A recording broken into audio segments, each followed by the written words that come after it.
Hi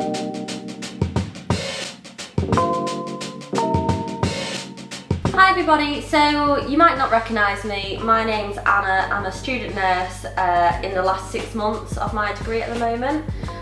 So that means quite a lot of things considering the coronavirus! So in this video I just want to talk about my thoughts about that, what I think of the coronavirus, and then just my fears about going into the hospital, because obviously we all know there's a lot of uncertainty at the moment, and yeah, so let's get into it. You have to go into the hospital at the moment because obviously there's a shortage of nurses in general. Everyone's known this for a long time, there's a shortage in the NHS. More people are going to be getting sick, there'll be less nurses on the ward.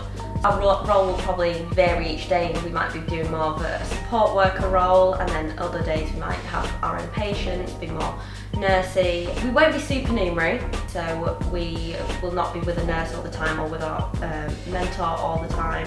So we'll be a lot more independent, and I think that can be quite intimidating really, because I've just not had that before. So it would be like being a newly qualified nurse, so you know, just got to take it as it comes and, you know, save some lives. 10,000 student nurses have already signed up to go into the NHS, which is amazing considering there's 18,000 in the country, so more than half of us are going in. All my friends, they're all joining, so we'll all be doing that together. It's going to be an interesting time, so I'll try and document it all for you all. So I'd say my biggest fear at the moment is the fear of giving it to someone else. The government are trying to arrange more PPE equipment. I just think it's safer if we all have the PPE. We need to be prepared. I don't really want to work if I've not got the right PPE, because it's not just dangerous for me, it's dangerous for everybody else. So that's probably one of the biggest fears. How long it's going to go on for?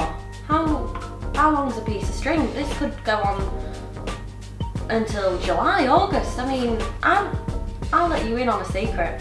I was going to Vietnam. I had Vietnam booked for August, and now I can't go. So I'm a bit fuming, to be fair. Coronavirus has ruined my vacation, which isn't ideal, but there's always next year. Next year I'll be going to Vietnam. It's nice that everyone's starting to appreciate the NHS and the clapping, and I think it'd be good if this carried on. People like key workers, carers, nurses, doctors, they're all starting to get appreciated a lot more. And obviously over the last couple of years there's been a lot of cuts from the government, particularly my cohort, September 2017. We were the first year group not to get the NHS bursary, so we've had to fund our degree, which isn't really that fair considering we're basically working half of the time and you can't really afford to have a job. So it's nice to feel appreciated. I feel like I'll feel more involved and more appreciated when I'm actually in the NHS and then people are clapping. That'd be quite nice. Claps for the NHS. I'll talk briefly about how the process was to get this extended placement. So the university asked us if we wanted to opt in or opt out. Obviously I put down that I wanted to opt in. I actually had an interview in November where I got the job that I wanted, which I was so pleased with, on a vascular surgical ward. Love surgery, so much fun. Great. So then I got a phone call the other day from the matron basically saying, yeah, I can go to where I've got my job, which is really convenient when you think about it, because it's kind of like I'm getting 6 months extra practice in where I'm going to have a job. Some of the students that I know, they are going to COVID positive wards. We don't normally get paid obviously as students. Oh, that's my phone, let me turn that off. Gosh, stop interrupting my YouTube video. How rude. However, because of this being an extended placement and because of the current situation, and also that we're not going to be supernumerary, we're actually going to get paid as band 4, which is the band just below nurses, which is really good because I feel like it makes us feel a bit more appreciated. It makes you feel like you're part of the team. You don't do nursing for the money. There's not really much money in it, but it's nice to be like everyone else, getting a bit of a wage for once, like having a proper job, which is nice. I don't think I ever did think this was going to happen. I didn't really predict a pandemic to ruin the last few months of my degree. It's quite sad really, you've not got that final lecture anymore, you can't be in the classes with everyone.